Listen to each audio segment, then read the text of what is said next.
Arlington neighborhood, no stranger to downed trees, especially in severe weather. And that's where we find On Your Side's Zach Wilcox this afternoon with more on that threat of downed trees, downed power lines. Zach.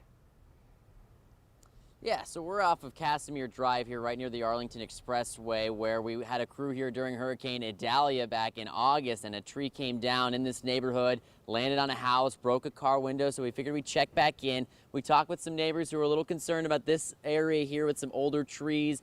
You've got some power lines running through where those trees are kind of growing over them at this point. And I'll bring you down here to what's left of the tree that we covered when it fell. You can see the root base there that's still there. The rest of the tree's been removed at this point.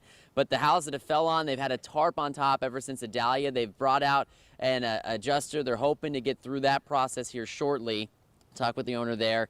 They're hoping that this storm, they've had 3 consecutive years where they've had either a tree or some large limbs fall on their house, damage their roof. So they're hoping that now, since, you know, one way or another, a lot of those trees have fallen now, that hopefully they're kind of out of the woods, no intended there, but they do have some trees behind their house that they're hoping those will stay put through this storm, not have any significant limbs fall on their house from those.